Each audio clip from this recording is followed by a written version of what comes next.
निसर्गाला शब्द नसतात, तरीही तो सतत काहीतरी सांगत असतो.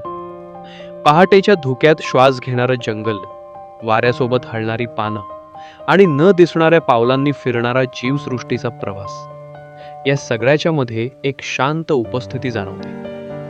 अनुज खरे निसर्गाचे निरीक्षक नव्हे, तर त्याच्या लयीशी जुळवून घेतलेली एक संवेदनशील जाणीव. अरण्य त्यांच्या भोवती नसते, ते त्यांच्या आत असते. जिथे माणूस थांबतो तिथे निसर्ग सुरू होतो.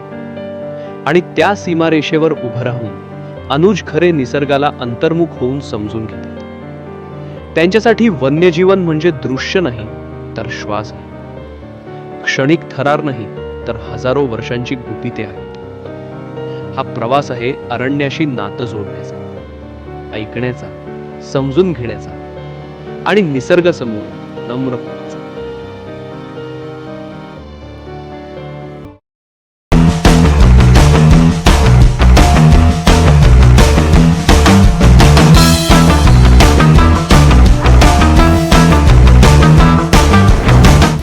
नमस्कार मंडळी, मी गणेश जोशी पुन्हा एकदा स्वागत करतो आम्ही बिघडलो या आमच्या युट्यूब चॅनलमध्ये. मुलखा वेगळी माणसं या निमित्ताने आपण या चॅनलमध्ये वारंवार भेटत आलो आहोत. निरनिराळ्या व्यक्तींना आपण या सदरामध्ये घेऊन येत असतो. मंडळी, तुम्ही जंगलात कधी सफारीला गेलाय का? किंवा जंगल सफारीला गेल्यानंतर तिथे कोणकोणते प्राणी तुम्ही पाहता? किंवा जंगल सफारी म्हणजे फक्त वाघच किंवा जास्तीत जास्त हत्ती, हरण इतकेच प्राणी येतात का, की त्याच्यापेक्षा अधिक काही आहे? आणि वाईल्ड लाईफ किंवा जंगलामधलं जीवन हे नक्की कशा प्रकारचं असतं? या सगळ्या प्रश्नांची उत्तरं आज आपल्याला मिळणार आहेत. कारण आपल्यासोबत आज आहेत वन्यजीव या विषयावरतीच काम करणारे श्री अनुज खरे. नमस्कार अनुज. नमस्ते सर. सर, तुम्हाला एक प्रश्न असा मला विचारायचा वाटतो की वन्यजीव शिक्षण हा जो एरिया आहे किंवा हे जे क्षेत्र आहे हे निवडावं असं तुम्हाला नक्की कुठे वाटलं, किंवा त्याची सुरुवात नक्की कशी झाली, कुठून झाली, याच्याबद्दल थोडं काही सांगाल का? सर्वप्रथम तुम्हाला तुमचे खूप आभार की माझ्यासारख्या एक भटक्या विमुक्त माणसाला इथे बोलण्याची संधी दिली. खूप लहानपणापासून माझी आई ही मला व्यंकटेश माडगुळकर तात्या तर त्यांची वेगवेगळी पुस्तकं वाचून दाखवायची. मग कधीतरी सिंहांच्या देशात नावाचं त्यांचं एक गाजलेलं पुस्तक होतं, नागझिरा नावाचं एक पुस्तक होतं. आणि अजून एक इंटरेस्टिंग गोष्ट की माझ्या बाबांचा जन्म ईस्ट आफ्रिकेतला. सो आमच्याकडे लहानपणापासून गोष्टी सगळ्या सिंह, हत्ती तर याच्या गोष्टी असायच्या. त्याच्यामुळे कुठेतरी वाईल्ड लाईफ लहानपणापासूनच ऐकत आलेलो आहे. आणि एक दिवस काय झालं, शाळेतनं येताना मी राहतो प्रभात रोडला, तर त्याच्या अलीकडे एक अत्यंत सुंदर असा एक बैठा बंगला होता, त्याचं नाव होतं अक्षर. आणि येता येता आई मला म्हणले की अरे मी तुला ज्या गोष्टी वाचून दाखवते तर त्या व्यंकटेश माडगुळकरांच्या गोष्टी आहेत आणि ते जे लेखक आहेत ते इथे राहतात. आणि तेव्हापासून मला असं वाटायला लागलं की अरे आपण भेटावं, त्यांच्याशी गप्पा माराव्या. आणि मग नंतर हळूहळू मी त्यांच्या घरी जायला लागलो, त्यांच्याशी गप्पा मारायला लागलो. आणि मग तिथून हे निसर्गाचं वेड हळूहळू मला असं वाटायला लागलं अरे हे काहीतरी इंटरेस्टिंग आहे. तर शाळा तर ठीक आहे, भरपूर गोष्टी शिकता येतात, पण शाळा पलीकडे पण आपल्याला वेगवेगळ्या गोष्टी शिकायला मिळतात. आणि तात्या हे गोष्टी वेगळ्या होते. त्याच्यामुळे खूप एकतर त्यांचं जे घर होतं, त्यांची जी खोली होती त्याच्यामध्ये भिंत दिसायचीच नाही, पूर्ण पुस्तकांनी भरलेले दोन्ही बाजूला वॉर्डरोब्स होते आणि अत्यंत युनिक पुस्तकं होती. मग ते सांगायचे अरे सेरेंगेटी शॅल नॉट डाय नावाचं एक पुस्तक आहे, ते वाचलंस का? त्याच्यामध्ये विल्डर बीस्ट त्याच्या मायग्रेशन बद्दल लिहिलेलं आहे. तर तात्यांकडनं बेसिकली आवड निर्माण झाली. आई गोष्टी वाचून दाखवायची. आणि मी म्हणलं जसं बाबांचा जन्म ईस्ट आफ्रिकेतला असल्यामुळे लहानपणापासून आमच्याकडे याच गोष्टी होत्या की वाईल्ड लाईफ. आणि मग कसे ते एक दिवशी क्रिकेट खेळायला गेले आणि मग सिंह दिसला, तर त्याच्यामुळे तिथून आवड निर्माण झाली. आणि नंतर असं लक्षात आलं की अरे याच्यामध्ये थोडं अजून इंटरेस्ट घेतलं पाहिजे, याच्यातनं पण शिकण्यासारखं खूप गोष्टी आहेत. आणि मला ना एक फार इंटरेस्टिंग गोष्ट आठवते की शाळेमध्ये 2-3 गोष्टी होत्या. एक आठवत असेल तर 2 मित्र आणि अस्वलांची गोष्ट. अस्वल येतं, एक मेल्याची ऍक्टिंग करतो आणि एक झाडावर चढून बसतो. तर नंतर असं लक्षात आलं की अरे मोठं झाड असेल तर अस्वल व्यवस्थित झाडावर चढू शकतं. किंवा आजीबाईच्या गोष्टीमध्ये अस्वल गुदगुल्या करतं. मग जंगलात गेल्यानंतर पहिल्यांदा अस्वल पाहिल्यानंतर लक्षात आलं अरे नख खूपच शार्प आहेत, त्याने गुदगुली होईल का? अशा खूप गैरसमजुती पण आहेत. आणि तिथून माझा सगळा प्रवास चालू झाला. आणि शाळेमध्ये असताना एक छोटंसं निवेदन आलं होतं की विश्व प्रकृती निधी भारत म्हणजे WWF इंडिया याचं एक व्याख्यान आहे किरण पुरंदर यांचं, आणि हे नुमवीच्या मुलींच्या शाळेमध्ये आहे. अच्छा. सो मग आई तिथे घेऊन गेली आणि तिथे मग मला माझे अजून एक मित्र भेटले म्हणजे गुरु, ज्यांच्यापासून माझा मग वाईल्ड लाईफ शिक्षणाचा प्रवास चालू झाला. त्यांचं नाव किरण पुरंदर आहे. ओके. सो मग किरणच्या बरोबर मग जंगलात फिरणं, जंगलातली भटकंती, त्याची व्याख्यानं आम्ही त्या कट्ट्यावर ऐकायला लागलो. तो कट्टा असा असायचा की प्रत्येक शुक्रवारी 6:30 ते 8 नुमवी मुलींच्या शाळेमध्ये सगळे पुण्यातले निसर्ग वेडे एकत्र यायचे. आणि मग कधीतरी व्याख्यान असायचं वाईल्ड लाईफवर, कधीतरी फिल्म शो असायचा, कधीतरी कोणीतरी एक तज्ञ माणूस यायचा आणि त्याचे एक्सपिरियन्सेस शेअर करायचा. तर इथून असा तो प्रवास चालू झाला. वा, म्हणजे तिथून खरं तर तुम्हाला तात्यांपासून हो. खरं तर आवड निर्माण झाली. हो, निश्चित. जंगल या विषयावरती काहीतरी माहिती मिळत गेली नवीन नवीन. ओके. आणि मग आता हा तर म्हणजे तुमचा लहानपणीचा काळ झाला, पण प्रत्यक्ष जेव्हा आपण करिअर म्हणून निवडतो, तर करिअर म्हणून निवडावं हे केव्हा घडलं, म्हणजे कसं घडलं हे? सो एक इंटरेस्टिंग गोष्ट की माझं मॅनेजमेंट सायन्स मधलं पोस्ट ग्रॅज्युएशन, आणि नंतर मग मी नोकरी केली. पण माझा सगळा कल हा निसर्गाकडे होता. आणि मला असं लक्षात आलं की अरे इकडे मन काही रमत नाहीये फारसं. त्यात जॉब करायचा प्रयत्न केला. म्हणजे गंमत म्हणून माझा पहिला जॉब तर माझा हार्डली 4 तासाचा होता, की टाय बी घालून तिथे गेलो. आणि ते मला फार गुदमरायला असं झालं. तर म्हणणार हे काय आपलं नाही विश्व. पण त्याचबरोबर मला बाबांनी एक सांगून ठेवलं होतं की आपल्या आयुष्यामध्ये नोकरी करून पाहावी. कारण जोपर्यंत नोकरी करत नाही तोपर्यंत जग कसं आहे हे आपल्याला लक्षात येत नाही. तर त्यामुळे मी असं ठरवलं की आपण आधी नोकरी करावी आणि त्यातनं काही गोष्टी शिकून मग मे बी आपल्याला पुढे आपला बिझनेस, आपलं करिअर काही वेगळं भेटलं तर त्याच्यामध्ये त्याचा उपयोग होईल त्या एक्सपिरियन्सचा. काही दिवस किरण पुरंदरांबरोबर निसर्ग वेध नावाची संस्था होती आणि त्याच्यातर्फे आम्ही लोकांना जंगलात घेऊन जायचो. आणि मग असं लक्षात आलं की अरे जंगलात घेऊन जाणं हे पण इंटरेस्टिंग आहे. आणि वाईल्ड लाईफ टुरिझम याला बूम आहे चांगला. खूप वेगवेगळ्या क्षेत्रातली लोक निसर्गात जायला त्यांना आवडतं, पण प्रॉपर कुठेही असं मार्गदर्शन मिळत नाही. मग असं लक्षात आलं की आपण पूर्णपणे वाईल्ड लाईफ टुरिझम याच्यामध्येच का करिअर करू नये. पहिल्यांदा घरची परमिशन घेतली, बायकोची परमिशन घेतली, आणि मग फायनली असं ठरवलं की नोकरी सोडावी आणि याच्यामध्ये उडी तरी मारून पाहावी. आणि मग फॉर्च्युनेटली एक दिवशी घरची परमिशन घेऊन नोकरी सोडली आणि मग मात्र अत्यंत सिरियसली वाईल्ड लाईफ टुरिझम चालू केलं. सो वाईल्ड लाईफ टुरिझम मध्ये अजून एक असं लक्षात आलं की वाघाच्या पलीकडे जंगल आहे. म्हणजे नॉर्मली टुरिझम म्हणलं की वाईल्ड लाईफ टुरिझम म्हणलं की फक्त वाघ दिसतो. जंगलात तुम्ही गेला असाल तर फक्त व्याघ्र दर्शनासाठी जातात. आणि मजा अशी असते की तुम्ही जंगलात गेल्यानंतर एक वाक्य खूप इझिली आपल्याला ऐकू येतं, ते म्हणजे दिखाक्या.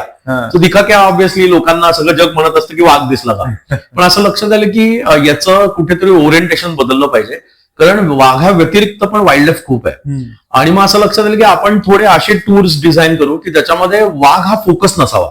ओके.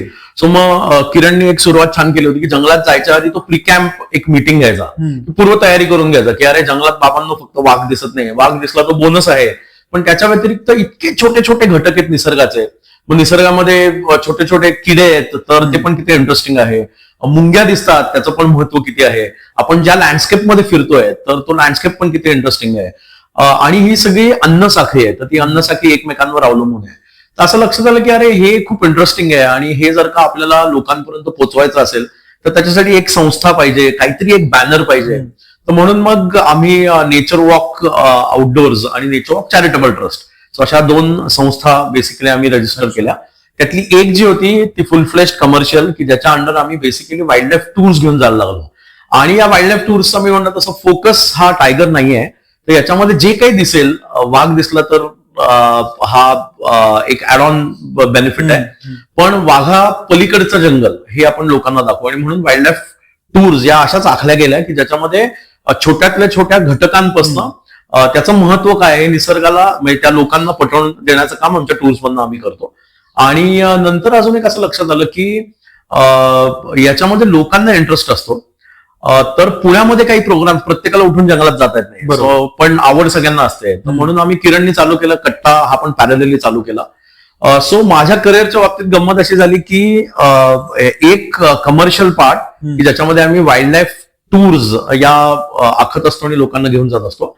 आणि दुसरी जी संस्था आहे त्याच्या मार्फत आम्ही नॉन कमर्शियल ऍक्टिव्हिटीज घेतल्या. ओके. सो फॉर एक्झाम्पल हा कट्टा की ज्याच्यामध्ये कुठेही पैसे आकारणी नाहीये. प्रत्येक शुक्रवारी सातत्याने एकमेव ऍक्टिव्हिटी चालू आहे पुण्यामध्ये. जवळजवळ आता त्याला 32 वर्ष झाली आणि सगळे निसर्गवेडे एकत्र येतात. कोणाचं तरी व्याख्यान असतं, कुठली तरी फिल्म असते. त्याचबरोबर अजून एक केलं की आपल्याकडे भारतामध्ये खूप वेगवेगळ्या लोकांनी फिल्म्स केलेल्या आहेत छान छान वाईल्ड लाईफच्या, आणि त्या लोकांसमोर अनफॉर्च्युनेटली कधी दाखवल्या जात नाही. तर मग फिल्म फेस्टिवल्स आपल्याला करता येतील का? तर मग आम्ही वेगवेगळ्या पद्धतीने फिल्म फेस्टिवल्स घ्यायला लागलो. आपल्याकडे नोव्हेंबर टू मार्च या कालावधीमध्ये खूप मोठ्या प्रमाणात पक्षी येतात, मायग्रेटरी बर्ड्स येतात. मायग्रेटेड. सो मग आपल्याला मायग्रेटरी बर्ड्स येतात. सो आपल्याला मग थोडं बर्ड फेस्ट, पक्षी महोत्सव करता येईल का? मग त्याची सुरुवात केली. मग हा पक्षी महोत्सव पुण्याला मर्यादित न ठेवता वेगवेगळ्या जिल्ह्यांमध्ये घेऊन जाता येईल का? मग औरंगाबाद केलं, रत्नागिरी केलं, सिंधुदुर्ग केलं, नाशिक केलं. सो अशा पद्धतीने हळूहळू त्या करिअरमध्ये एक कमर्शियल पार्ट आणि एक non commercial part. Commercial part कशाला? तर ऑब्व्हियसली त्याच्यावर पोट अवलंबून आहे. आणि नॉन कमर्शियल कशाला? की प्रत्येक ठिकाणी पैशाची गरज नसते, पण लोकांपर्यंत निसर्ग सोप्या भाषेत कसा पोहोचवायचा, तर निसर्ग संस्कार घडवण्याचं काम हे आम्ही त्या आमच्या ट्रस्टच्या मार्फत करतो. अशा 2 पॅरलल ऍक्टिव्हिटीज या आमच्या दोन्ही संस्थांच्या मार्फत. हो, अगदी रेग्युलरली. म्हणजे आता नेचर वॉक ही एक संस्था आहे, म्हणजे ती ऍज अ एनजीओ पण काम करते. हो. आणि सो पार्ट त्याचा तुमचं कमर्शियल पार्ट, commercial पण. कारण तुम्ही ऑब्व्हियसली आणि त्याच्यात कसं आहे की त्यातले काही प्रोसिडिंग आम्ही आमच्या ट्रस्टमध्ये देतो. कारण नॉन प्रॉफिट ऑर्गनायझेशन चालवायला त्याला कुठेतरी फंडिंग लागतं. करेक्ट. आणि इंग्लिशमध्ये खूप छान म्हणे की conservation cannot be done without funding. म्हणजे without funding conservation without funding is just a conversation. तर त्याच्यामुळे आपल्याला कुठेतरी पैशाची गरज असते की ज्याच्याशिवाय तुम्ही कॉन्झर्वेशन करू शकत नाही. सो एका या नेचरवॉक ट्रस्टच्या मार्फत खूप वेगवेगळ्या ऍक्टिव्हिटीज, त्याच्यामध्ये गाईड ट्रेनिंग प्रोग्राम्स आम्ही घेत असतो. सो आपल्या राज्यामध्ये किंवा मध्य प्रदेशमध्ये काही व्याघ्र प्रकल्प आहेत, काही अभयारण्य आहेत की ज्याच्यामध्ये स्थानिक लोक गाईड्स म्हणून काम करतात. ओके. सो या सगळ्यांचं गाईड ट्रेनिंग हे आम्ही आमच्या त्या नॉन कमर्शियल ऍक्टिव्हिटी मधनं घेतो. आणि मग आमचे एक्सपर्ट जात असतात तिथे. 2-3 दिवसाचं एक वर्कशॉप सारखं असतं. सो नॉर्मली कसं असतं, मान्सूनमध्ये टुरिझम बंद असतं, काही काही एरियाजमध्ये बफरमध्ये चालू असतं. सो जंगलाचे 2 भाग असतात, कोर आणि बफर. कोर हे मान्सूनमध्ये बंद असतं, त्याच्यामध्ये बफरमध्ये चालू असतं. पण त्या कालावधीमध्ये थोडं अपग्रेडेशन ऑफ नॉलेज, कारण हे गाईड्स आहेत, सो नवीन काय काय चालू आहे तर त्यांना पण ते नॉलेज अपग्रेड करणं गरजेचं आहे. तर त्याच्यासाठी आम्ही या ट्रस्टच्या थ्रू काम करत असतो. बर्ड फेस्ट घेत असतो. वाईल्ड इंडिया नावाची एक सिरीज चालवत असतो. काही निसर्गाला वाहिलेली मालिका तर त्या पण आम्ही ऑर्गनाईज करत असतो. नंतर एक वाईल्ड लाईफ कार्निवल ऑर्गनाईज करत असतो. हे झालं ट्रस्ट. आणि बाकी मग आम्ही अख्ख्या भारतामध्ये वेगवेगळ्या ठिकाणी टूर्स करत असतो. एक झाला व्याघ्र प्रकल्प, बाकी अभयारण्य आहेत. किंवा नोव्हेंबर टू मार्च मध्ये लिटल टोन ऑफ कच्छ नावाची एक जागा आहे. अच्छा. आणि तिथे पक्षी बघायला खूप मोठ्या प्रमाणात लोक येतात. सो मग तिथे आम्ही काही टूर्स ऑर्गनाईज करत असतो. म्हणजे महाराष्ट्रात देखील अशी काही बर्ड सेंच्युरीज वगैरे आहेत. हो, किंवा अशा ठिकाणी पण अगदी रेग्युलरली. सो आणि परत तेच आहे की प्रत्येक वेळेला ते कमर्शियलच व्हेंचर पाहिजे असं काही नाही. असं काही की आज शनिवार आहे किंवा आज रविवार आहे, मला वेळ आहे, काही लोकांना इच्छा आहे, तर आम्ही अगदी आपला सिंहगड आहे त्याच्या पायथ्याला अत्करवाडी म्हणून आहे, तर तिथे मोठ्या प्रमाणात पक्षी येतात. हे सगळे मायग्रेटरी बर्ड्स असतात, नोव्हेंबर टू मार्च मध्ये असतात, तिथे जातो. भिगवण आहे पुण्यापासून 100 किलोमीटरवर, तर भिगवणला पण आम्ही जात असतो. तिथे फ्लेमिंगोज येतात. किंवा अगदी पुण्यापासून काही अंतरावरती एक म्हातोबा नावाचा एक तळ आहे पुणे सोलापूर रस्त्यावर, तर तिथे काही डक्स दिसतात, तर ते बघायला लोकांना घेऊन जात असतो. आणि इथे कुठेही फार लांब जायची पण गरज नाही. आपली जी वेताळ टेकडी आहे तर तिथे क्वारी आहे, त्या क्वारीमध्ये पण मोठ्या प्रमाणात काही इंटरेस्टिंग बर्ड्स पाहायला मिळतात. टेकड्यांवरती आपल्या काही मायग्रेटरी बर्ड्स पाहायला मिळतात. मी लहानपणापासून बऱ्याचदा ऐकलंय की पाषाण लेकला देखील बरेच मायग्रेटरी बर्ड्स येतात. सो पाषाण लेकला पण खूप मोठ्या प्रमाणात मायग्रेटरी बर्ड्स येतात. आणि खूप वर्षांपासून किरणने एक प्रथा चालू केली होती की वेटलँड दर्शन, की नुसते पण परत तेच की जंगलामध्ये गेल्यानंतर वाघच नाही तर वाघाचं अधिवास पण किती महत्वाचा आहे. तर तसं कुठल्याही पाणवठ्यावर गेल्यानंतर हे पक्षी इथेच काय येतात, इकडे काय असं वेगळं आहे की ज्याच्यामुळे हे पक्षी ऑल द वे हिमालयातनं आपल्याकडे येतात. सो तो आदिवासाचा पण अभ्यास करणं गरजेचं आहे. तर त्या उद्देशातनं पाषाणला पण आम्ही बऱ्याच वेळा जात असतो. म्हणजे हा सगळा अभ्यास त्याच्यातून घडत असतो. आणि म्हणजे इतर जनसामान्यात सुद्धा त्याची जागृती होणं यासाठी पण हे नक्कीच फायदेशीर ठरतं. एक इंटरेस्टिंग असं- गोष्ट सांगतो की आम्ही आमचा तो कट्टा चालू केला, मी म्हणलं ना, तर प्रत्येक शुक्रवारी तिथे वाईल्ड लाईफ रिलेटेड ऍक्टिव्हिटीज असतात. तर एका बिल्डिंगमध्ये साफसफाईचं काम चालू होतं हम्म, आणि कोपऱ्यामध्ये एक छोटा पक्षी आहे, हम्म. तर त्याचं नेस्ट होतं. ओके. तर बाहेरनं दिसताना असं वाटायचं की काहीतरी घाण चिकटली आहे, कारण ते ओबडधोबड असतं बाहेरनं दिसताना, पण आतमध्ये अत्यंत सॉफ्ट अच्छा, थोडं वेगळ्याच प्रकारचं होतं. वेगळ्या प्रकारचं नेस्ट असतं आणि स्वॅलोचं नेस्ट होतं ते. हो. तर सॉरी, डस्की क्रॅक मार्टिन नावाचा पक्षी आहे, त्याचा नेस्ट होता. अच्छा. आणि ते साफ करत होते. तर आमच्या कट्ट्यावर येणार एक छोटा मुलगा होता, तर त्यांनी सांगितलं त्या काकांना की काका ते घरटं आहे, ते साफ करू नका, ते खराब होईल, ते जाणार कुठे पक्षी. तर त्या काकांना काही लक्षात आलं नाही. मग तो घरी गेला, त्याच्या आई वडिलांना सांगितलं आणि त्याच्या मित्रांना सांगितलं आणि मग ते सगळेजण खाली आले आणि मग त्यांनी सांगितलं की अरे हो, इथं दिसतंय घरट्यासारखं, युनिक आहे. तर त्यांनी ते काम जे होतं ते काही दिवसांसाठी थांबवलं. सो इंटरेस्टिंग गोष्ट आहे की फरक पडतोय का, तर निश्चित पडतोय. म्हणजे त्याचं एक उदाहरण आहे. हो, अगदी. किंवा आमचा एक छोटं अगदी उदाहरण पण छान आहे. फार इंटरेस्टिंग आहे. किंवा आमचा एक डॉक्टर कृतार्थ म्हणून आहे. तर एका ठिकाणी एक एसीचं डक्ट होतं आणि त्याच्यामध्ये बारनाऊलचं नेस्टिंग होतं. सो बारनाऊल्स नेस्ट करताना ऑब्व्हियसली आवाज येतो खूप. तर कोणाला तरी असं वाटायला लागलं की नाही हे आपण बंद करू. सो त्यांनी ते नेस्टिंग चालू असतानाच त्याच्यावरती पत्रा ठोकून दिला. एक छोटंसं असं ओपनिंग होतं. ते हे त्या लोकांनी पाहिलं, मग त्यांनी डिपार्टमेंटला कंप्लेंट केली आणि ते ओपन करायला लावलं. ते ओपन केल्यानंतर ते परत जी पेअर होती ती तिथे दिसायला लागली. तर अच्छा. त्याच्यामुळे फरक पडतो का, तर निश्चित निश्चित. पडतो, निश्चित पडतो. म्हणून या ऍक्टिव्हिटीज खूप महत्वाच्या आहेत पुण्यात. नक्कीच नक्कीच. म्हणजे अशा ऍक्टिव्हिटीज होत राहिल्या हो. तर नक्कीच म्हणजे अगदीच ज्यांना निसर्गाबद्दल किंवा जंगलांबद्दल फारसं माहित नाहीये, हो. तरी पण थोडी का होईना एक त्याच्याविषयीची ओढ म्हणा निश्चित. ती निर्मित होऊ शकते हो. किंवा निर्माण होऊ सो शकते. आता आमचा एक असा प्रयत्न चालू आहे की आता इतके दिवस आम्ही काय करतोय, ओपन टू ऑल प्रोग्राम्स घेतोय. हम्म. सो खूप लोक, त्याचा प्रतिसाद खूप चांगला आहे. पण आता आमचा प्रयत्न असा चालू आहे की आपण आता शाळेत जाऊ हम्म. आणि शाळांमध्ये कॅच दम यंग, कारण या एजमध्ये जर का निसर्गाचे धडे चांगले आपण शिकवले तर पुढे जाऊन चांगला सिटीजन हा डेव्हलप होऊ शकतो. तर त्याच्यामुळे आता प्रयत्न असा चालू आहे की वेगवेगळ्या शाळांमध्ये जायचं, हम्म. Slide shows, group discussion, film shows. आणि परत कसं आहे, निसर्ग समजून सांगण्याची एक पद्धत असते. फार जर का कॉम्प्लिकेटेड, फार टेक्निकली तुम्ही सांगितलं तर सगळं डोक्यावर जातं. सोप्या भाषेत निसर्ग कसं सांगता येईल. तर आमचे खूप व्हॉलंटियर्स आहेत आणि आता आम्ही उपक्रम हाती घेतले की वेगवेगळ्या शाळांमध्ये जावं आणि हे सगळे सेशन्स करावे. सर, खरं तर इंग्लिशमध्ये जर बघितलं तर बऱ्यापैकी वाईल्ड लाईफ बद्दल लिहिलं गेलेलं आहे आणि बरंचसं साहित्य उपलब्ध आहे, वाचायला मिळतं. पण तसं मराठी भाषेत पण लिहिलं गेलं आहे का असं काही, किंवा असं काही इंटरेस्टिंग क्वेश्चन आहे. उपलब्ध आहे का? आपल्याकडे जिम कॉर्बेट फॉर एक्झाम्पल, तर भरपूर लिखाण आहे. किंवा केनिथ अँडरसनचं भरपूर लिखाण आहे. वाल्मिक थापर सरांचं आहे. बिट्टू सायगल सर आहेत. सो इंग्लिशमध्ये खूप लिखाण झालेलं आहे.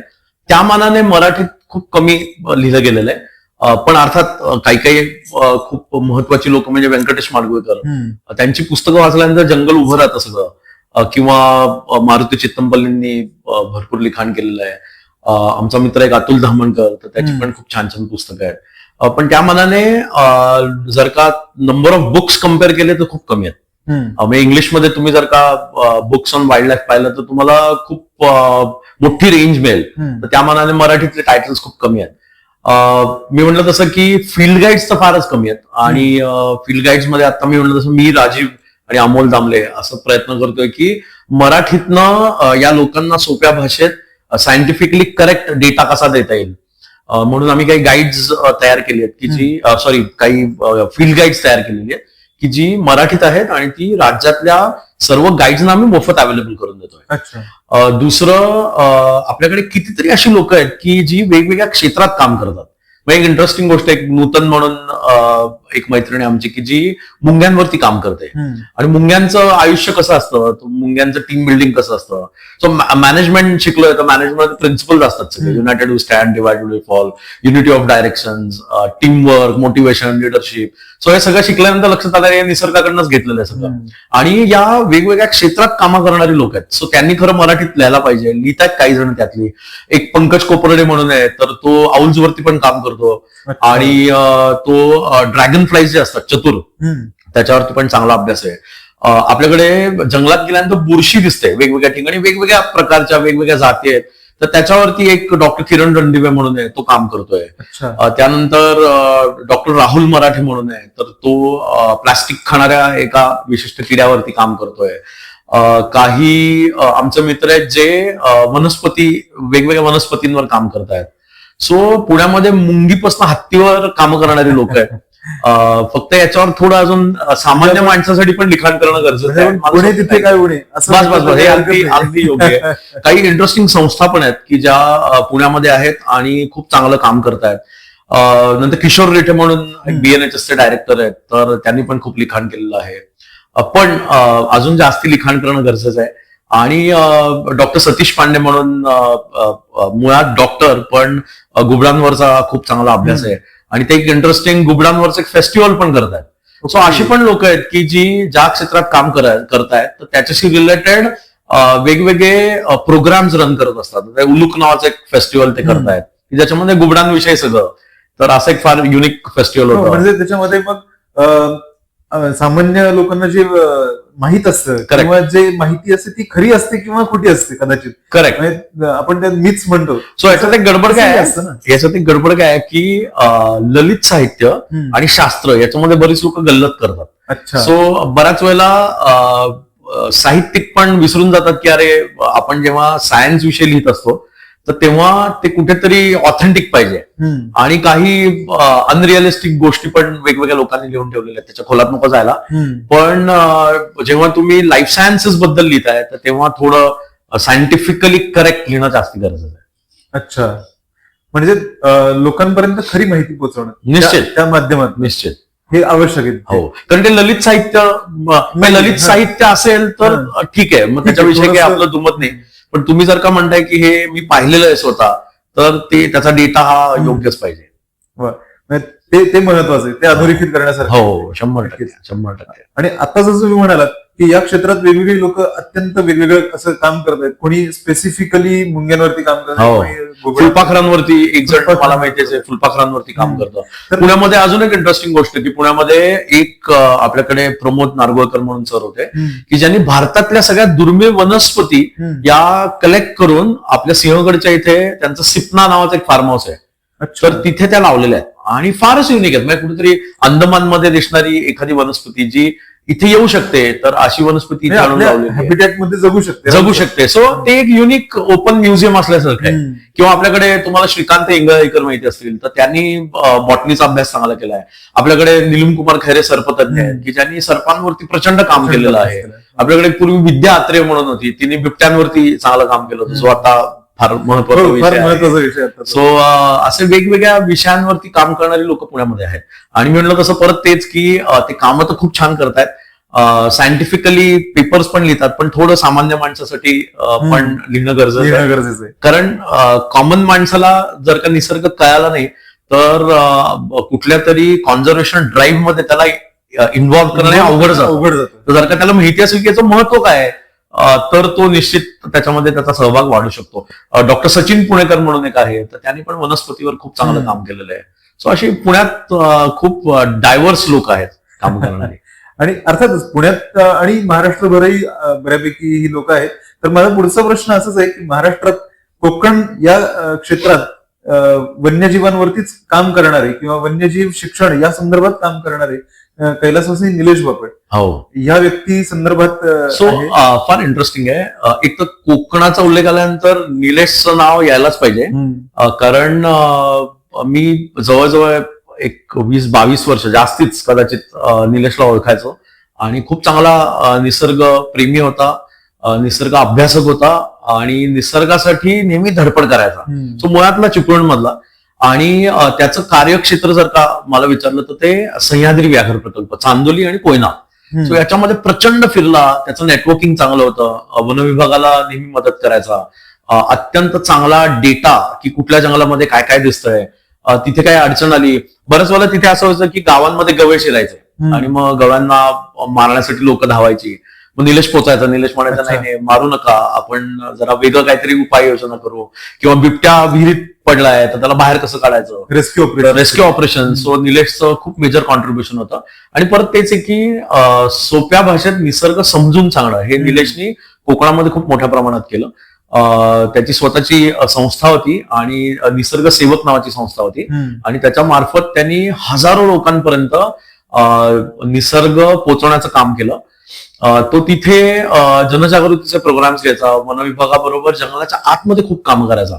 मला आठवतं की सह्याद्री व्याघ्र प्रकल्पामध्ये कोणी क्षेत्र संचालक आला तर तो पहिल्यांदा निलेशला बोलून घ्यायचा की आम्हाला हा एरिया नवीन आहे पण तुला सगळा एरिया तोंडपाठ आहे. सो मग निलेश बरोबर भटकंती ही ते अधिकारी करायचे. मग निलेश सांगायचं कुठे अडचण आहे, कुठे काय करणं गरजेचं आहे. आणि त्याचा सल्ला इतका मोलाचा होता की त्याच्या सल्ल्यामुळे बरीचशी निसर्ग संवर्धनाची कामं वनविभाग ही कोकणामध्ये करू शकली. कोकणामध्ये अजून एक आमचा मित्र भाऊ काड्डरे की ज्यांनी ऑलिव्ह रिडली टर्टल्स वरती काम केलं, तर त्याच्यामध्ये पण निलेश खूप सपोर्ट करायचा.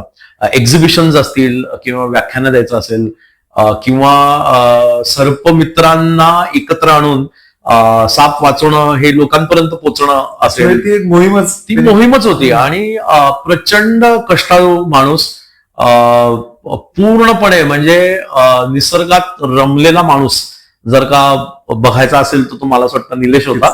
आणि पुढे जाऊन निलेशनी कोकणामध्ये म्हणजे कोयनेमध्ये छोटे छोटे होमस्टेज करता येतील का.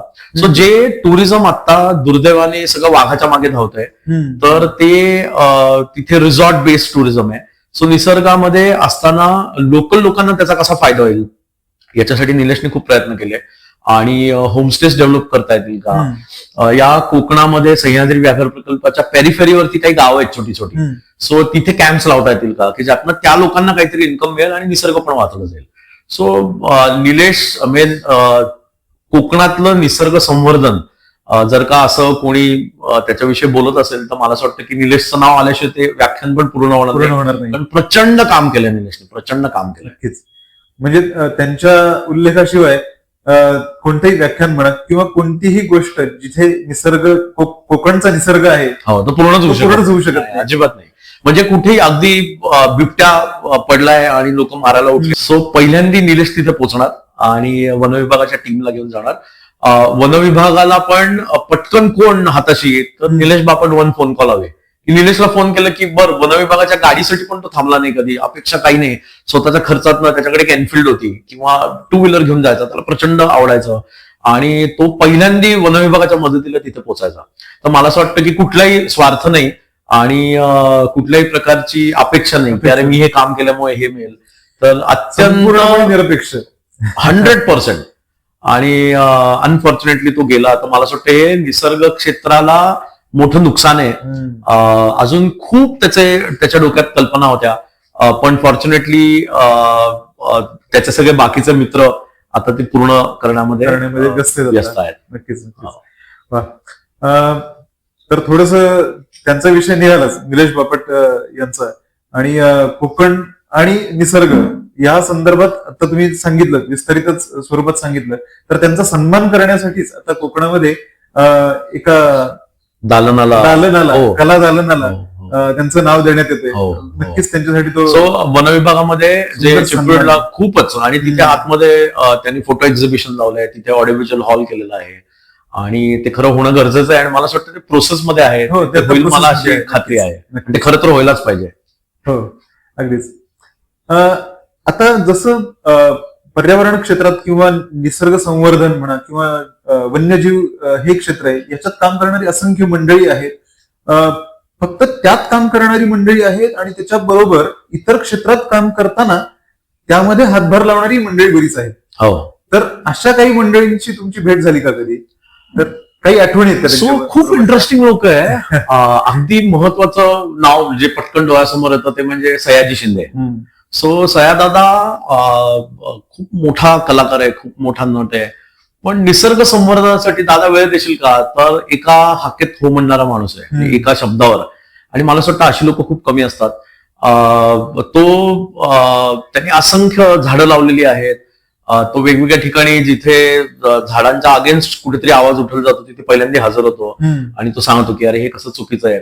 सो अशी लोक पण आहेत आणि जी बाकी सगळं विसरतात आणि ती ग्राउंडवर उतरतात आणि निसर्ग संवर्धनासाठी पुढे येतात. सो याच्यामध्ये पहिलं मला पटकन आठवतं ते म्हणजे सयाजी दादा. त्याला फिरण्याची खूप आवड आहे. जेव्हा केव्हा वेळ मिळतो तेव्हा तो एखादी वाईल्ड लाईफ सँक्च्युरी, एखादा टायगर रिझर्व, काही नसेल तर झाडं बघत फिरणं. तर असा फार इंटरेस्टिंग पर्सनॅलिटी आहे. दुसरं आपले अजून एक इंटरेस्टिंग नट आहेत म्हणजे शिवाजी साटम सर. सो त्यांना पण प्रचंड इंटरेस्ट आहे. प्रत्येक वर्षी ते वाईल्ड लाईफ साठी वेगवेगळ्या डेस्टिनेशनला जात असतात.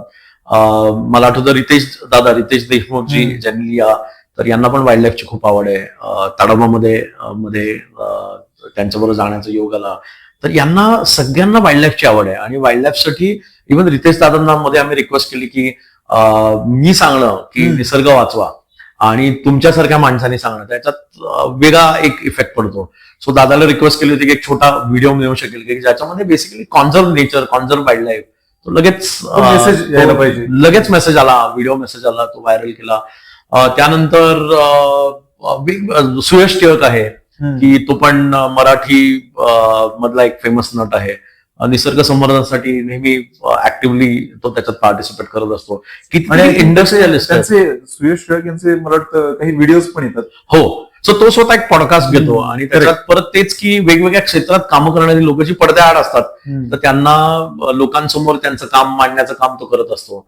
अशी वेगवेगळ्या क्षेत्रातली लोक आहेत. काही गायक आहेत, काही संगीतकार आहेत, काही इंडस्ट्रियलिस्ट आहेत की आपण बघत असतो की अरे हा माणूस याचा वाईल्ड लाईफशी काही संबंध असेल का, पण आउट ऑफ द वे जाऊन वाईल्ड लाईफ साठी काही ना काहीतरी करत असतो. अतुल किर्लोस्कर दादा आहेत की त्यांना प्रचंड इंटरेस्ट आहे वाईल्ड लाईफ मध्ये.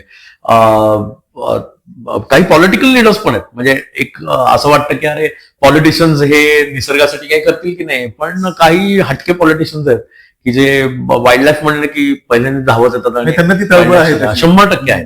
सो प्रत्येक वेळेला आपल्याला एकच बाजू माहिती असते, बरोबर, पण त्यांच्यावर काम केल्यानंतर लक्षात येतं की अरे अशी पण लोक आहेत. सो खूप लोक असे आहेत की ज्यांना आता निसर्गाचं महत्व पण पटतंय, निसर्गासाठी कामं करतात. आणि जर का तुम्ही शब्द टाकला की अरे निसर्ग वाचवायचा तर थोडी हेल्प पाहिजे, नॉट नेसेसरी मॉनिटरी हेल्प पाहिजे, पण तुमचं गुडविल वापरा, तर ही लोक अगदी मनापासून कुठल्याही परत अपेक्षा न ठेवता येत असतात.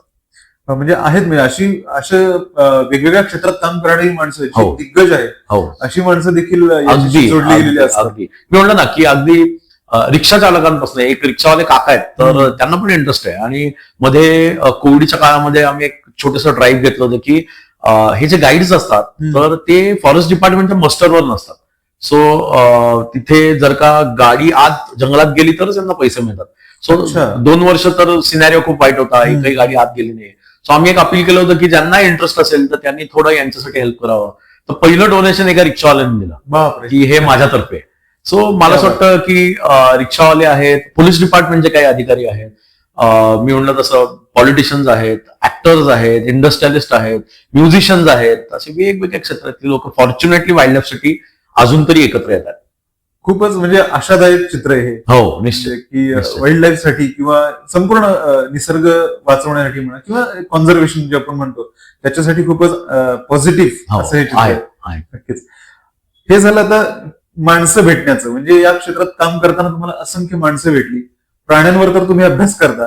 तर मला असं विचारायचं की एखादा असा प्रसंग आहे का की ज्या क्षणी तुम्हाला समोर कुठला तरी प्राणी अगदी जवळून पाहायला मिळालाय आणि असं चित्त थरारक असा काही प्रसंग आहे का त्यामध्ये? असे खूप आहेत. एक इंटरेस्टिंग गोष्ट, मी जवळजवळ 92 सालापासून जंगलात फिरतोय. सो पूर्वी ना आत्ताचं जे टुरिझम दिसतं तसं नव्हतं. पूर्वी तुम्हाला आत जायला मर्यादा नसायची, कुठेही फिरा त्याच्यावर रिस्ट्रिक्शन नसायची. तेव्हा ऑब्व्हियसली जिप्सीज नव्हत्या, तेव्हा आम्ही आयदर चालत फिरायचो किंवा आम्ही पूर्वीच्या गाड्या म्हणजे ट्रॅक, सुमो अशातनं सफारीज करायचो. हळूहळू ते चित्र सगळं बदलत झालं, नियम जास्ती कडक झाले, मग वाहनांची संख्या हळूहळू वाढायला लागली आणि मग कुठेतरी इको टुरिझमचं धोरण हे करण्यात आलं. आणि मग आता सगळीकडे डिसिप्लिन्ड टुरिझम आहे, काही ठिकाणी नाही अनफॉर्च्युनेटली. पण त्याच्यामुळे आता जे पूर्वी चालत जायचे एक्सपिरियन्सेस होते ते मात्र आता करणं अवघड आहे. आता चालत जायला तुम्हाला काही ठिकाणी परमिशन नसते. अच्छा. पण जिप्सीत बसल्यानंतर पण काही काही इंटरेस्टिंग गोष्ट, मी मध्ये एका टायगर रिझर्वला गेलो होतो आणि फॉरेस्ट डिपार्टमेंटसाठी एक पुस्तक करत होतो.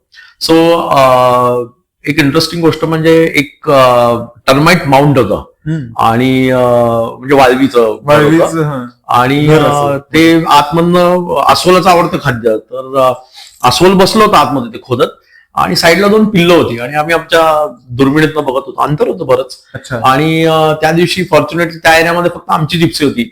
एक गाईड होता, माझा एक मित्र किरण घाडगे म्हणून फोटोग्राफी करत होते. आणि आम्ही ते काय करताय तर याच्यासाठी मी बायनोक्युलरचा वापर करत होतो, तो कॅमेराचा वापर करत होता. म्हणजे बऱ्यापैकी लांब होता, आम्ही दुर्बिणीतनं बघत होता. तर अस्वल जे होतं ते मान खाली घालून, फिमेल होती ती, खणायचं काम करायचं आणि आतमधनं उदई ते बेसिकली सक करत होते उदई. ओके. तर त्याचा असा एक आवाज असतो, तो आवाज पण आम्हाला ऐकू येत होता. फार इंटरेस्टिंग ऍक्टिव्हिटी चालू होती. पिल्लं होती, बाहेरच्या बाजूला होती आणि मग आम्ही आमचं जनरल बोलत होतो. एक 2-3 मिनिटानंतर तिला काय वाटलं माहिती नाही, ती थोडी डिस्टर्ब झाली कदाचित. ती बाहेर आली आणि ती आमच्याकडे बघत होती, आम्ही बघत होतो, मी दुर्बिणीतनं बघत होतो. तर ती बंदुकीतनं गोळी सुटावी अशा स्पीडनी ती जोरात आमच्याकडे धावत आली आणि तिच्या पाठीवरती पिल्लं होती. पिल्लांनी पण पाठीचे केस असे धरून ठेवले होते त्या फिमेलचे आणि ती जोरात धावत आमच्याकडे आली. त्या दिवशी भीती काय असते प्राण्याची, तर हे त्या दिवशी लक्षात आलं की लांबनं बघणं ही गोष्ट वेगळी आहे, पण हृदयाचा ठोका चुकतो.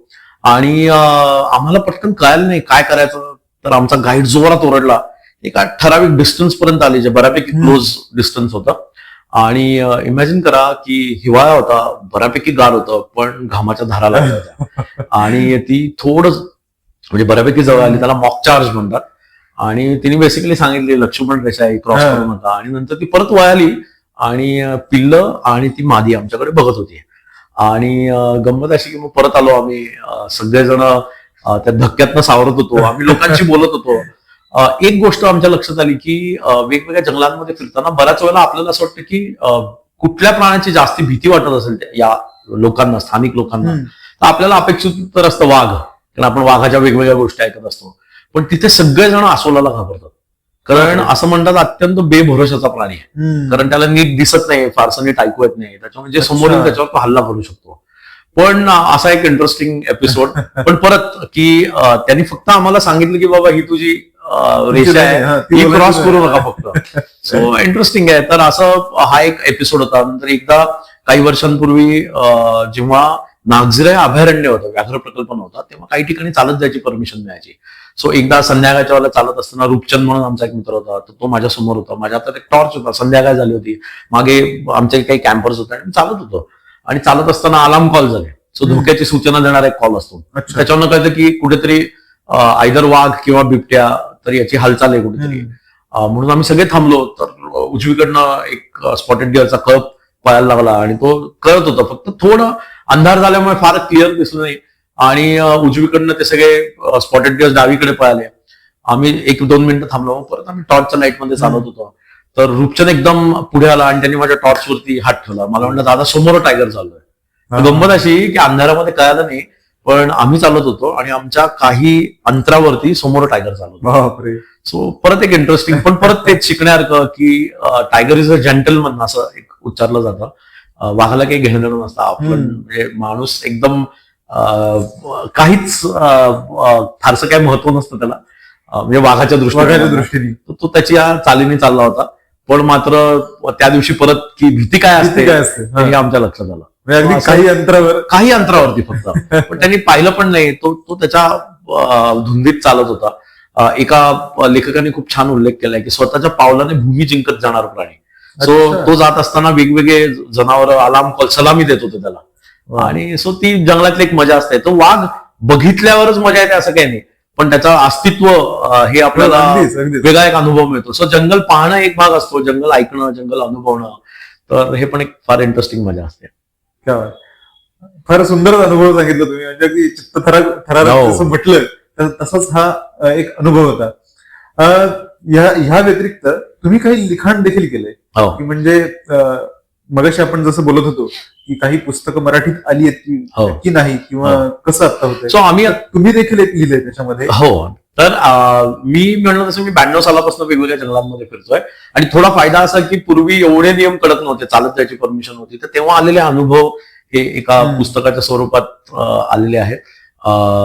मी आणि माझा एक मित्र आहे ओमकार बापट, सो आम्ही दोघांनी मिळून लिहिलंय आणि अरण्यनाद असं नाव आहे त्याचं. सो त्याच्यामध्ये आतापर्यंत वेगवेगळ्या जंगलांमध्ये फिरलो, त्या जंगलातले आलेले अनुभव. मग काही जंगल साऊथ मधली, साऊथ इंडियामध्ये पण फार सुंदर जंगल आहेत. आरसिनागुंडी नावाचा एक वॉटरफॉल आहे, तर त्याचं एक थोडं वर्णन आहे. त्याच्यानंतर कुद्रेमुख नावाचं एक राष्ट्रीय उद्यान आहे. मुकांबिका नावाची वाईल्ड लाईफ सँच्युरी. ही अशी अभयारण्य आहेत की जिथे अनफॉर्च्युनेटली आता फारसं आपल्याकडची लोक जात नाहीत, कारण ते टायगर सेंट्रिक टुरिझम झालंय. किंवा लिटल रन ऑफ कच आहे, ग्रेटर रन ऑफ कच आहे, किंवा सिक्कीम आहे. सिक्कीम मध्ये पण इतकं बघण्यासारखं आहे. तर हे सगळे आलेले अनुभव त्या पुस्तकात आहे. त्याचा दुसरा भाग आता मी तयार करतोय, तर ते पुस्तक आता अजून एक महिन्याभरात तयार होईल. त्यानंतर आपल्याकडे हे लवकरच पुन्हा वाचायला मिळेल. हा, इंटरेस्टिंग, जरा वेगळी जंगल आहेत सगळी. अजून एक मी मध्ये वर्षभर मी सकाळमध्ये एक सिरीज लिहायचो की रानभूल या नावाने, की जंगलात जायचं असेल तर योग्य काळ कोणता. अगदी उदाहरण की ताडोबाला जायचंय, सो ताडोबाला कधी जावं, तिथे जाण्यासाठी म्हणजे कुठे उतरावं, सगळ्यात जवळचं रेल्वे स्टेशन, सगळ्यात जवळचं विमानतळ, आजूबाजूला खाण्याच्या काही इंटरेस्टिंग, कारण मला भयंकर खाण्याची आवड आहे. सो मेळघाटमध्ये गेल्यानंतर परतवाडाला जिलबी मिळते, तुम्ही सेमाडोला गेल्यानंतर रबडी मिळते, तर त्याचे पण उल्लेख केलेले आहेत.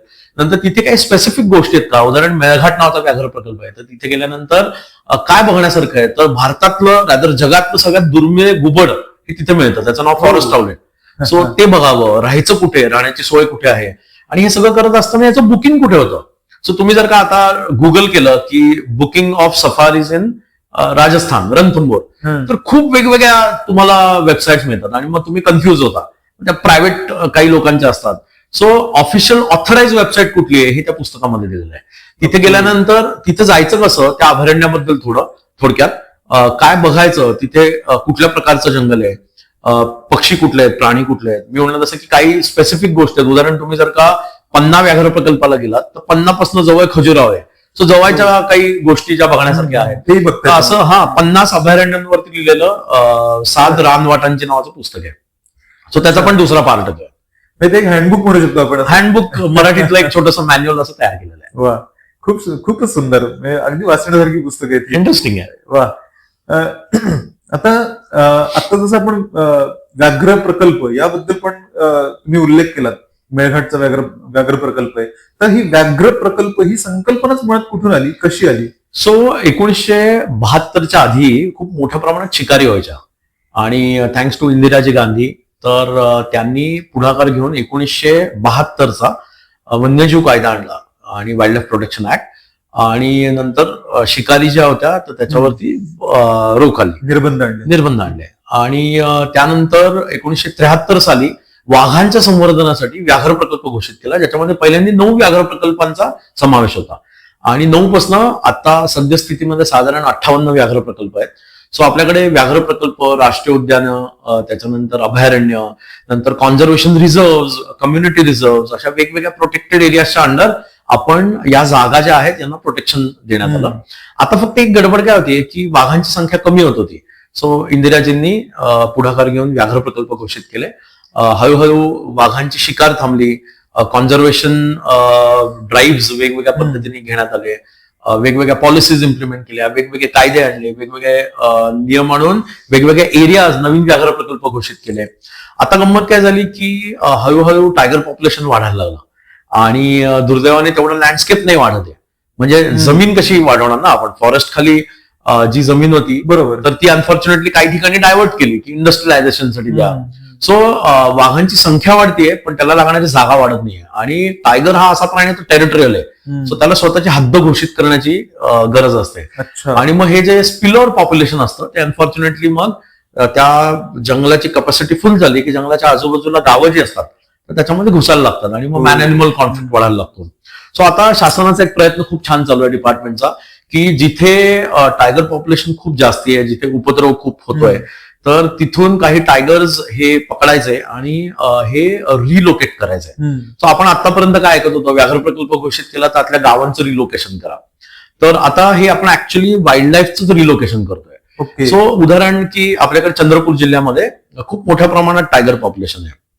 सो तिथून आपण काही टायगर्स रिलोकेट करतो आणि वेगवेगळ्या अभयारण्यामध्ये जिथे राहू शकतात.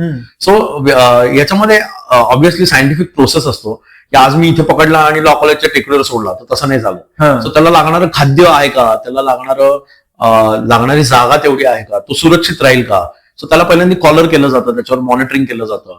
आणि पहिली फेज महाराष्ट्रातलं रिलोकेशन म्हणून आपण ताडोबा लँडस्केप मधलं म्हणजे चंद्रपूर लँडस्केप मधनं आपण टायगर उचलले आणि ते नवेगाव नागझिरामध्ये आपण पहिल्यांदा रिलोकेट केले.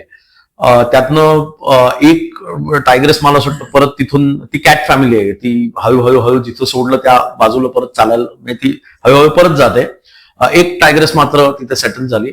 त्याचा दुसरा टप्पा म्हणून आता परत सह्याद्री व्याघ्र प्रकल्पामध्ये आपण नवीन काही टायगर्स रिलोकेट करतोय. तर आता हा इंटरेस्टिंग प्रोसेस आहे की जिथे लँडस्केप खूप चांगला आहे, जिथे प्रेबेस खूप चांगला आहे, जिथे हॅबिटॅट खूप चांगला आहे, जिथे हर्बिव्हरसची संख्या वाढती आहे, जिथे सेफ्टी आहे आणि जिथे सायंटिफिक मॉनिटरिंग करणं शक्य आहे, अशा ठिकाणी आपण हे लँडस्केप मधले जिथे खूप जास्ती टायगर्स झाले, या लँडस्केप मधनं टायगर्स उचलून आपण हे ज्या एरियाजमध्ये हे टायगर्स राहू शकतात, ब्रीड होऊ शकतात, अशा ठिकाणी सोडतोय. त्याच्यामध्ये नवेगाव नागझिरा आहे, त्याच्यामध्ये मेळघाटचा काही भाग आहे, त्याच्यात पेंटचा काही भाग आहे आणि सह्याद्री व्याघ्र प्रकल्प. नवेगाव नागझिरामध्ये तर आता काही हरणा, मला असं वाटतं स्पॉटेड डिअर्स, तर ती पण रिइंट्रोड्यूस केली. सो कारण खाद्य तर पाहिजे. सो आता हे वेगवेगळे आपण उपाययोजना करून या वाघांचे रिलोकेशन सक्सेसफुल करतोय. खूप इंटरेस्टिंग आहे आणि त्याच्यावरती मॉनिटरिंग चालू आहे. सो डिपार्टमेंट खूप ऍक्टिव्हली महाराष्ट्रातला आता या सगळ्या कॉन्झर्वेशन या गोष्टींकडे खूप सिरियसली बघताय. नक्कीच. आणि आता जसं म्हटलं की व्याघ्र प्रकल्प म्हटलं की फक्त वाघावरती आपण फोकस करून करतो, व्याघ्र प्रकल्प करतोय, तर असंच असतं की या व्याघ्र प्रकल्पांमध्ये इतर जो हॅबिटेट आहे, आता तुम्ही म्हणालात की स्पॉटेड डिअर पण रिलोकेट करतात किंवा खाद्य पाहिजे म्हणून तसं हे करतात, तर मग इतर प्राण्यांचं पण तिथलं हॅबिटेट जे असतं ते इम्पॅक्ट नाही का होऊ शकत त्याच्याने? सो कसं असतं की वाघ हा अपेक्स आहे, प्रिडेटर आहे. तर एकदा वाघ असेल तर खालची अन्न साखळी सगळी टिकून आहे. अगदी साधं उदाहरण की एका शास्त्रज्ञाने असं म्हणलंय की if you want to conserve tigers, give protection to the grasses. So इतकं सोप्या भाषेत सांगितलंय की जर का गवत असेल तर ऑब्व्हियसली त्याच्यावर हर्बिव्हरस वाढणार आहेत, जर का हर्बिव्हरस असतील तर त्याच्यावर टायगर थ्राईव्ह होणार आहे. आता असं तुम्ही गृहीत धरा की तुमच्या अपेक्स या बॉडीमधनं तुम्ही टायगर काढून टाकला तर काय होणार आहे, तर जेवढं स्पॉटेड डिअर पॉप्युलेशन आहे तर ते आतले मेडोज ग्रासेस खाऊन टाकतील, त्याचं प्रेशर वाढेल ऑब्व्हियसली. मग खायला काय उरेल, तर ऑब्व्हियसली त्या आजूबाजूच्या शेतामध्ये ते शेतामध्ये घुसतील, परत मॅन अॅनिमल कॉन्फ्लिक्ट वाढायला लागेल. सो ही इम्बॅलन्स साखळी म्हणजे बॅलन्स करण्यासाठी बेसिकली टायगर असणं गरजेचं आहे. म्हणून मी म्हणतो की टायगर असेल तर नियंत्रण हे त्या स्पॉटेड डिअर्सच्या पॉप्युलेशनवर पण राहणार आहे. तर त्याच्यामुळे indirectly conservation of tigers helps in conservation of the entire ecosystem. पूर्ण जंगलाचं संरक्षण होतं. आणि तुम्ही जर का अभ्यास केला तर असं लक्षात येईल की भारतामध्ये जवळजवळ 500 नद्यांचा उगम हा जंगलात होतोय. म्हणजे जंगल टिकून आहे म्हणून आपल्याला पाणी आहे. सो म्हणून हिंदीमध्ये खूप लोक म्हणतात की जंगल नदी की माँ आहे. किती इंटरेस्टिंग आहे.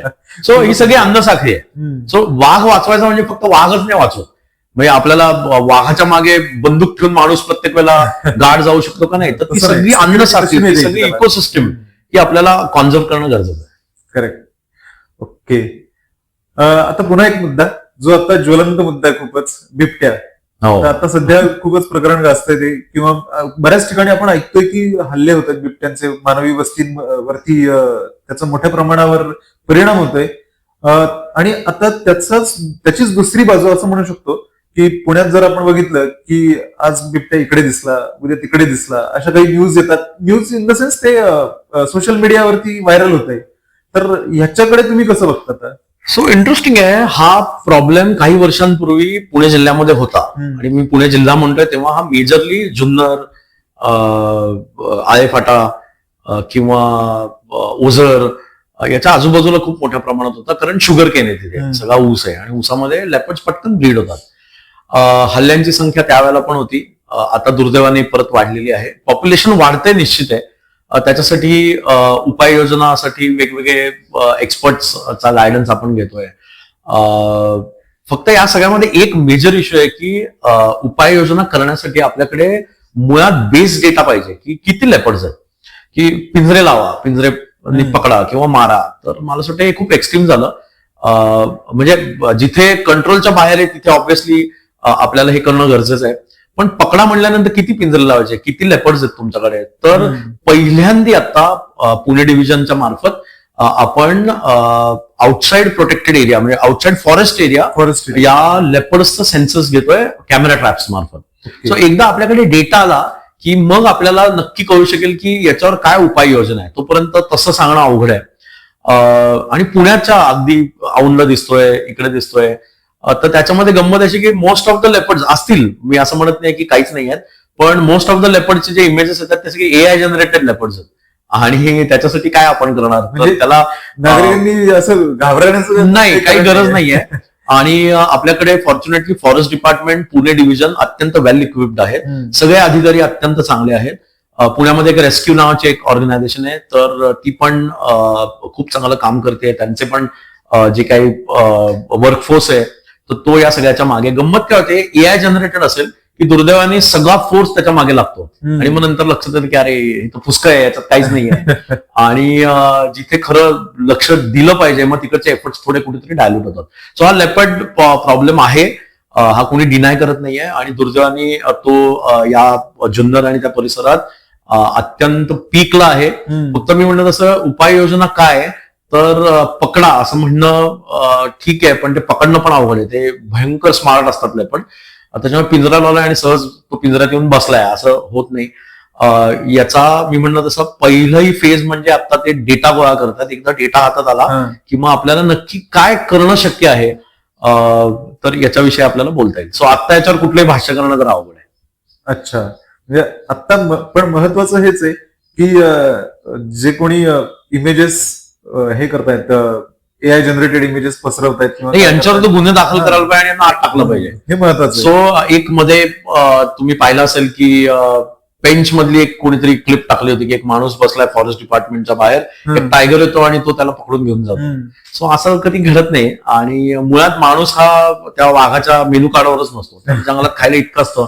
अनलेस खूप आजारी असेल, आतमध्ये जनावर नसतील किंवा जखमी झाला असेल तरच तो गावाकडे वळतो, नाहीतर त्याला माणसामध्ये काही इंटरेस्ट नसतो. सो अशा लोकांवर गुन्हे दाखल करायला पाहिजे. राज्याच्या प्रधान मुख्य वन संरक्षकांनी नोटीस पण काढली होती की हा जो कोण असेल याच्यावर कडक कारवाई करा. तर तसं ना थोडं पोलीस डिपार्टमेंटच्या मदतीने त्यांचा जो सायबर क्राईम जो सेल आहे त्याच्या मदतीने या लोकांना पकडून जेलमध्येच टाकलं पाहिजे. कारण हे अफवा ऍक्टिव्हली थोडी बघणं किंवा ऍक्शन जोपर्यंत ऍक्शन घेत नाही, आणि it has to be very loud की लोकांना कळेल की, कारण मग आपल्याकडे कसं सोशल मीडियावर काय वाटेल ते पसरवलं जातं आणि लोक खूप घाबरतात.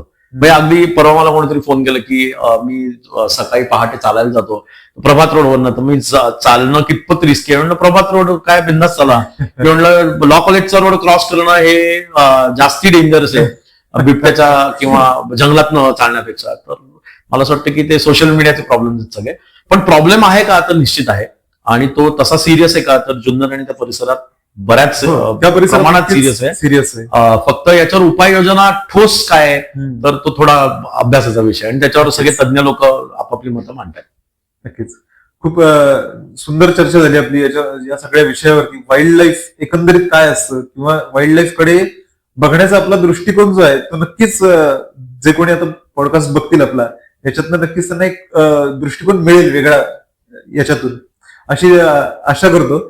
आणि आपण आपल्या रेग्युलर बिझी शेड्यूल मधनं थोडासा वेळ काढून आम्ही बिघडलो या आमच्या चॅनलला मुलाखत द्यायला तयार झालं, याबद्दल खूप खूप धन्यवाद तुमचे. Thank you so much. थँक्यू.